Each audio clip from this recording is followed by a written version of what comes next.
कैसे हो आप सभी। उम्मीद करते हैं कि आप सभी लोग बेहतर होंगे। आज हम लोग क्लास 7th मैथमेटिक्स के इस वीडियो में एक्सपोनेंट के कुछ प्रॉब्लम्स को लेकर डिस्कस करेंगे। ऑलरेडी मैंने इसके पिछले वीडियो में कुछ क्वेश्चंस को लेकर डिस्कस किया हुआ है। अगर आप वो वीडियो नहीं देख पाए हो तो वीडियो के एंड में इसकी वीडियो आपको दे दूंगा मैं, आप उसे जरूर वॉच कर लीजिएगा। आज की इस वीडियो में हम लोग प्रॉब्लम नंबर 7 को समझेंगे। देखो प्रॉब्लम नंबर 7 में क्या है ना कि जो प्रॉब्लम्स जो दिया गया है उसको सिंप्लीफाई करके उसको रेशनल नंबर में कन्वर्ट करना है। अब जैसे कि 7 का पहला क्वेश्चन आप यहाँ पे देख लो। यहाँ पे देखो दिया गया है 3/2 पे पावर 4 और यहाँ पे 1/5 पे पावर 2 दिया गया है। तो उसको सिंप्लीफाई करके रेशनल नंबर में लेके लिखना है। कैसे लिखोगे? देखो यहाँ पे जो 3/2 है ये बेस है और ये बेस का क्या है? पावर है। तो बेस का पावर जितना लिखा रहेगा आप उसका मल्टीप्लाई उसके अकॉर्डिंग करेंगे। अब चूंकि पावर 4 है तो यहाँ पे हम 3/2 जो है हम 4 टाइम्स मल्टीप्लाई कर लेंगे इस तरीके से। तो ये हमने 4 टाइम्स हमने मल्टीप्लाई कर लिया। अब यहाँ पे देखो 1/5 पे पावर 2 है तो यहाँ पे हम 1/5 जो है हम 2 बार हम मल्टीप्लाई करेंगे। अब यहाँ पे जब हम आपको रूल बताया गया होगा, क्लास 5 से आप पढ़ रहे होगे तो बताया गया होगा कि जब आप फ्रैक्शन का मल्टीप्लाई करते हैं तो न्यूमरेटर का मल्टीप्लाई न्यूमरेटर में और डिनोमिनेटर का डिनोमिनेटर से करते हैं। तो यहाँ पे आप न्यूमरेटर में जितने नंबर दिए अगर मल्टीप्लाई करेंगे तो देखो क्या हुआ, 3 3 या 9, 3 या 27, 27 3 या 81 और इनका प्रोडक्ट वही होगा। तो 81 में 1 का मल्टीप्लाई करोगे तो 81 आ जाएगा। अब यहाँ देखो 2 2 जा 4, 2 जा 8, 2 जा 16, 65 जा 80 और 80 में 5 का जब मल्टीप्लाई करेंगे तो ये हो जाएगा 400। तो फ्रैक्शन में आप इसको क्या लिखेंगे? 81/400। तो मैंने एक प्रॉब्लम समझा दिया है। अब हम लोग देखेंगे दूसरे प्रॉब्लम को। अब जरा दूसरे प्रॉब्लम को ध्यान से समझना। यहाँ पे देखो जो बेस आप देख रहे हो -2/3 ये एक निगेटिव नंबर है और इसका पावर ऑड है। तो जब किसी निगेटिव नंबर का पावर ऑड अगर देखो तो उसका आंसर सीधे माइनस में जाएगा। तो इसका आंसर अल्टीमेट्स में जाएगा ही। अब यहाँ पे देखो यहाँ पे पावर दिया गया है 5, क्लियर। तो यहाँ पे आप क्या करोगे, 2 का मल्टीप्लाई हम कितनी बार कर लेंगे? 5 टाइम्स कर लेंगे इस तरीके से। और नीचे जो 3 दिया गया है ये भी जो है 5 टाइम्स मल्टीप्लाई होगा। तो आप इस तरीके से कर लेंगे। Got it. अब यहाँ देखो इस वाले सेक्शन को जब देखोगे तो यहाँ पे भी जो बेस है वो निगेटिव है और पावर ऑड है। तो मैंने भी आपको समझाया ना कि अगर बेस निगेटिव है और पावर अगर ऑड है तो उसका आंसर किस में जाएगा? माइनस में ही जाएगा। तो माइनस ऐसे लगा लीजिए। और यहाँ पे 3 कितनी बार है? 3 टाइम्स है। तो 1 2 एंड 3। और यहाँ पे 7 कितनी बार आया? ये भी 7 कितनी बार आएगा? 3 बार आएगा बेटा। तो 3 टाइम्स आप इस तरीके से आप लिख लीजिए। अब थोड़ा सा आपको एक चीज समझना होगा। यहाँ पे देखो माइनस है और ये माइनस है और ये क्या है? मल्टीप्लाई। तो जब माइनस और माइनस का जब मल्टीप्लाई करेंगे तो इसका आंसर जो होगा वो प्लस में चला जाएगा। थोड़ा सा इसको हम कुछ छोटा कर लेते हैं। यहाँ पे देखो इसके न्यूमरेटर में 3 टाइम्स आया है तो 1 2 3 और इसके डिनोमिनेटर में 3 जो है 5 टाइम्स है। तो कम से कम 3 3 तो हम कैंसिल आउट कर लेंगे। तो 1 2 एंड 3 ये हमने कैंसिल कर लिया। अब यहाँ पे देखो क्या आपको मिलेगा, 2 का मल्टीप्लाई जब 5 टाइम्स करेंगे तो 2 2 जा 4, 2 जा 8, 2 जा 16, 2 जा 32 हो जाएगा। और डिनोमिनेटर में आपको यहाँ पे 9 मिल जाएगा। Got it. यहाँ पे कुछ नहीं है तो डिनोमिनेटर में 1 रहेगा। और यहाँ पे 7 जो है 3 टाइम्स आया है। तो जब आप 7 को 3 टाइम्स मल्टीप्लाई करेंगे यानी 7 7 या 49 और 49 में जब 7 का मल्टीप्लाई करेंगे तो ये हो जाएगा 343। अब यहाँ पे जैसा कि आप जान रहे हो कि न्यूमरेटर का मल्टीप्लाई न्यूमरेटर में कर लो तो 32 ही मिलेगा। और यहाँ पे 9 का जब मल्टीप्लाई, जो थोड़ा सा जगह थोड़ा सा छोटा पड़ रहा है तो मैं यहाँ पे इसका आंसर लिख दे रहा हूँ। मैं यहाँ ऊपर में लिख दे रहा हूँ। यहाँ पे 32 में 1 का मल्टीप्लाई किया तो 32 आपका हो जाएगा। और यहाँ पे 9 3 जा 27, 9 4 जा 36 एंड 2 38, 3 कैरी मिलेगा। 9 3 या 27 में 3 ऐड कर दोगे तो ये हो जाएगा 30। तो इसको जो है रेशनल नंबर में अगर आप लिखने जाओगे तो इसका आंसर जो होगा वो 32/3087 होगा। तो ये मैंने आपको 2 प्रॉब्लम मैंने समझा दिए हैं। अब मैं कुछ और प्रॉब्लम्स को लेके मैं डिस्कस कर दे रहा हूँ मैं, ताकि आपको कहीं भी अगर प्लस माइनस का कहीं फॉल्ट अगर आपको आपसे हो जाता है तो वो चीज़ें आपको अच्छे तरीके से क्लियर हो जाए। तो चलिए देखते हैं कुछ और प्रॉब्लम को। अब जरा इस तरह का प्रॉब्लम देखो, बीच में मैंने जो प्रॉब्लम छोड़े हैं उसको आप प्रैक्टिस कर लीजिएगा। अगर नहीं आएगा तो आप कमेंट करके आप बताइएगा कि हमने उन प्रॉब्लम को सॉल्व करने की प्रैक्टिस किया बट हो नहीं पाया, तो मैं आपको जो है अगले वीडियो में उसके प्रॉब्लम के सलूशन में दे दूंगा। मैं जरा इस तरह का प्रॉब्लम समझो कि कैसे करना है। यहाँ पे देखो दिया गया है कर्ली ब्रैकेट के अंदर जो है, यहाँ पे आप देख रहे हो कि बेस जो है निगेटिव है और पावर इसका ऑड है। तो मैंने आपको बताया कि अगर बेस निगेटिव होता है और पावर उसका ऑड हो तो उसका रिजल्ट सीधे माइनस में ही जाएगा। तो आप क्या करेंगे, यहाँ पे माइनस आप लगा लीजिएगा। अब थ्री टाइम्स जब मल्टीप्लाई करोगे तो क्या आएगा, देखो 3 टाइम्स जब आप मल्टीप्लाई करोगे तो आपको मिल जाएगा 27। तो यहाँ पे हम 27 लिख देंगे। उसी तरीके से 4 पे भी पावर 3 रहेगा तो 4 का मल्टीप्लाई आपको 3 टाइम्स करना होगा तो आपको मिल जाएगा 64। Got it. माइनस का साइन यहाँ देख ही रहे हो, तो हमने यहाँ पे इसको हमने उतार लिया है।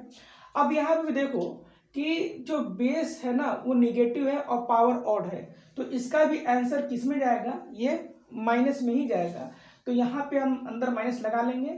5 पे पावर 3 है तो आप 5 का मल्टीप्लाई 3 टाइम्स आप कर लो। तो 5 का मल्टीप्लाई जब आप 3 टाइम्स करोगे तो क्या मिलेगा, 5 5 क्या 25 मिलेगा। 25 में 5 का मल्टीप्लाई करोगे तो 125 मिल जाएगा। तो 125 लिख लीजिए। अब 2 पे पावर 3 का मतलब 2 का मल्टीप्लाई आप 3 टाइम्स आप कर लो तो क्या मिलेगा, 8 मिल जाएगा। अब इसको जो है स्मॉल ब्रैकेट में क्लोज करके और इसको बाहर हम कर्ली ब्रैकेट लगा देंगे। और यहाँ देखो 4 का स्क्वायर क्या होगा, वो 16 हो जाएगा। अब यहाँ पे आपको करना क्या है कि जैसे ही जब आप यहाँ पे आप ब्रैकेट ओपन करने जाओगे, ठीक है, तो ये माइनस और ये माइनस दोनों का मल्टीप्लीकेशन हो जाएगा और माइनस इंटू माइनस क्या होता है, प्लस हो जाता है। और ये हो गया क्या, 125/8। Got it. कर्ली ब्रैकेट लगा दो और मल्टीप्लाई बाय 16। अब थोड़ा सा आप ये देखिए कि यहाँ पे क्या है ना कि डिनोमिनेटर सेम नहीं है, तो आपको क्या करना होगा कि डिनोमिनेटर सेम करना होगा। तो अब सोचो कि क्या 8 के टेबल में 64 आता है तो कितनी बार में आएगा, 8 टाइम्स में आएगा। तो आप यहाँ क्या करिए कि 8 से नीचे मल्टीप्लाई कर लीजिए और 8 से ऊपर भी करना होगा। ऐसा नहीं कि आपने नीचे किया और ऊपर आपने छोड़ दिया, ठीक है। तो यहाँ पे आपको नीचे और ऊपर दोनों आपको मल्टीप्लाई करना होगा। अब यहाँ पे देखो क्या रिजल्ट बनना है, तो इसको मैं क्लीन कर दे रहा हूँ मैं और कैलकुलेशन में ऊपर करके दिखा दे रहा हूँ मैं। तो यहाँ देखो कर्ली ब्रैकेट में -27/64 प्लस, अब यहाँ पे अगर आप इन दोनों का मल्टीप्लाई करोगे तो ये हो जाएगा 1000, ठीक है। नीचे डिनोमिनेटर 64 कर्ली ब्रैकेट क्लोज और यहाँ पे हो जाएगा 16। तो आई होप इतना तो आपको समझ में आ रहा होगा ये स्टेप। अब यहाँ पे मैं इस हिस्से को क्लीन कर दे रहा हूँ क्योंकि नीचे जगह कम पड़ जाएगी। अब देखो तुम लोगों से ना जब आप ऐड करते हो ना तो आपसे जो है प्लस माइनस का फॉल्ट हो जाता है, आपको समझ में नहीं आता है कि आंसर माइनस में लिखना है कि प्लस में लिखना है। तो इसके लिए मैं कहूँगा कि आप इंटीरियर चैप्टर की जो प्लेलिस्ट है उसको आप शुरू से जरूर वॉच कर लीजिए और गारंटी देता हूँ कि आप उसको जब देख लोगे ना तो आपको कहीं भी प्लस माइनस का कहीं फॉल्ट नहीं होगा, तो उसको आप जरूर वॉच कर लेना। अब यहाँ देखो कैसे करना है, दोनों का डिनोमिनेटर तो सेम है तो आप क्या करिएगा, दोनों का डिनोमिनेटर 64 आप लिख लीजिएगा। अब यहाँ देखो कुछ देर के लिए साइन तुम दिमाग से हटा दो, क्लियर। आप ये देखो कि नंबर, क्यों नंबर देखो, यहाँ पे 1000 है, यहाँ पे 27 है, तो जो बड़ा होगा उसका साइन आप यूज कर लेना। अब चूंकि 1000 बड़ा है तो 1000 एक पॉजिटिव इंटीजर है तो इसके लिए प्लस का साइन ही यूज होगा। तो आप प्लस लगाओ चाहे ना लगाओ कोई मैटर नहीं है। बट यहाँ देखो इन दोनों के साइन डिफरेंट है, तो जब दोनों का साइन डिफरेंट है तो इन दोनों नंबरों को आपस में सब्ट्रैक्ट करोगे। तो आप यहाँ पे क्या करिए कि 1000 और 27 इनको सब्ट्रैक्ट कर लो तो देखो क्या मिलेगा, ये मिला 3, यहाँ मिला आपको 7, यहाँ मिला आपको 9, तो आपको मिला 973, तो 973 आपने यहाँ पे आपने लिख लिया। अब यहाँ पे देखो बाहर क्या है, यहाँ पे 16 है, तो अब ये सोचो कि 16 के टेबल में 16 भी आता है और 64 भी आता है, तो 16 1 जा 16 एंड 16 4 जा 64, तो इसका जो अगर आंसर लिखना होगा तो फाइनल आंसर आप लिख सकते हो 973/4। तो इस तरीके से मैंने आपको क्वेश्चन नंबर 7 में कुछ प्रॉब्लम्स मैंने समझा दिया कि कैसे करना है। अब मैं क्वेश्चन नंबर 8 के कुछ प्रॉब्लम्स को मैं समझा दे रहा हूँ। सिर्फ एक प्रॉब्लम समझाऊंगा, बाकी के 2 प्रॉब्लम आप करिएगा और कमेंट करके जरूर बताइएगा कि आपको चीज़ें समझ में आई कि नहीं आई। ठीक है, तो चलिए देखते हैं क्वेश्चन नंबर 8 को।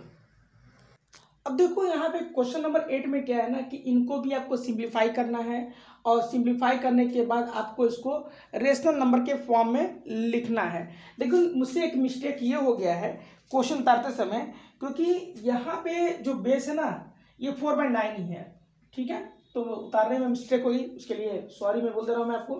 अब यहाँ पे देखो, इसके लिए एक जनरल रूल थोड़ा सा आपको समझना होगा। जनरल रूल ये है कि अगर बेस सेम है, ठीक है, और पावर इनके अलग अलग हैं और ये अगर मल्टीप्लाई से कनेक्टेड है, तो इस केस में क्या होता है कि बेस वही लिखते हैं और पावर को हम लोग प्लस कर लेते हैं।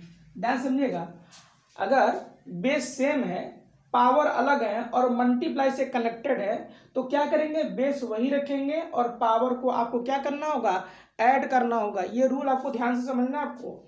ठीक है, अब जरा देखो यहाँ पे दोनों का बेस सेम है, यहाँ भी 4/9 है और यहाँ भी 4/9 है। तो यहाँ पे क्या करेंगे कि बेस को वही लिखेंगे, बस सिर्फ हमको करना क्या है कि पावर ऐड करना है। तो ये तो 6 हो गया और यहाँ पे पावर क्या है, -4 है। 6 इसका ले लिया और ये है -4 और प्लस करेंगे। तो जब यहाँ पे आप पावर को थोड़ा ध्यान समझिएगा, जैसे ही आप ये ब्रैकेट ओपन करोगे तो प्लस इंटू माइनस क्या हो जाएगा, माइनस हो जाएगा और आपको क्या मिलेगा, 4/9।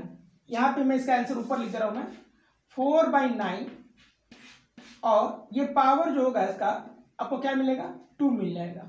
तो उम्मीद करता हूँ कि इतना तो आपको समझ में आ गया होगा। अब यहाँ पे बेस का पावर 2 है, तो यहाँ पे 4 जो होगा वो 2 टाइम्स मल्टीप्लाई होगा। 2 से नहीं करना है, 2 टाइम्स मल्टीप्लाई होगा, यानी 4 × 4 2 बार मल्टीप्लाई करना होगा। तो आपको मिल जाएगा 16 और 9 का स्क्वायर का मतलब 9 का मल्टीप्लाई भी आप 2 बार करेंगे तो आपको क्या मिल जाएगा, 81। तो आप जब इस प्रॉब्लम को सॉल्व करेंगे तो जो इसका आंसर जो होगा वो 16/81 हो जाएगा। एक प्रॉब्लम मैं अपने पास से मैं बता देता हूँ, मैं उसको आप देख लो। इसमें कि 2 प्रॉब्लम्स आप खुद से सॉल्व करिएगा। चलो, अगर मैं ऐसे लिख दूं 2/5 पे पावर -5 है और यहाँ पे 2/5 पे पावर 5 है और आपसे पूछा जाए कि इसका आंसर क्या आएगा। तो यहाँ पे देखो, दोनों का बेस सेम है, दोनों का पावर अलग है बट मल्टीप्लाई से कनेक्टेड है। तो रूल है जान लो कि जब बेस सेम रहेगा, मल्टीप्लाई कर रहे हो तो दोनों का पावर क्या करना होगा, ऐड करना होगा। तो बेस को वही लिख दो और पावर को ऐड कर लो, तो -5 और +5। ठीक है, तो अब यहाँ पे जब इसको सॉल्व करोगे तो ये देख लो बेटा, ये एडिटिव इनवर्स है। एडिटिव इनवर्स में क्या होता है ना कि ये 2 नंबर्स ऐसे हों जब उनको ऐड करो और रिजल्ट क्या हो जाए, 0 हो जाए। तो यहाँ पे 5 का एडिटिव इनवर्स -5 है, तो जब ऐसे नंबरों को जब जोड़ोगे ना तो उसका पावर जो होगा, यानी जो उसका रिजल्ट जो होगा ऐड का, वो 0 हो जाएगा। तो यहाँ पे 2/5 पे पावर क्या हो गया, 0। और जब भी बेस का पावर 0 हो जाता है तो उसकी वैल्यू जो होती है वह 1 हो जाएगी। ध्यान से समझ लीजिएगा। अभी मैं पूछूं कि भाई 7 में क्या ऐड करोगे कि ये 0 हो जाएगा, तो 7 में हम -7 ऐड कर देंगे तो ये रिजल्ट 0 हो जाएगा। ध्यान से ये समझना कि 7 और -7 ये एक दूसरे के एडिटिव इनवर्स हैं। तो यहाँ पे -5 और ये +5 जो है एक दूसरे का एडिटिव इनवर्स है, तो इनको जोड़ोगे तो 0 हो जाएगा। अब जब बेस का पावर 0 हो जाएगा तो वैल्यू 1 हो जाएगी। तो आज के इस वीडियो में सिर्फ इतना ही। आप जो है 7 और 8 जो मैंने बताया है उसकी एक बार प्रैक्टिस आप कर लीजिए और प्रैक्टिस करने के बाद आप कमेंट में अपनी राय दीजिएगा। जब चीज़ें समझ में नहीं आएंगी तो उस पर वीडियोस बना करके आपके लिए ज़रूर दिया जाएगा। मिलते हैं नेक्स्ट वीडियो में, तब तक के लिए आप अपना ख्याल रखें, हंसते रहें और मुस्कुराते रहें। टेंशन लेने की कोई बात ही नहीं है भाइयों। ओके, सो मिलते हैं नेक्स्ट वीडियो में, तब तक के लिए अपना ख्याल रखें। जय हिंद, जय भारत।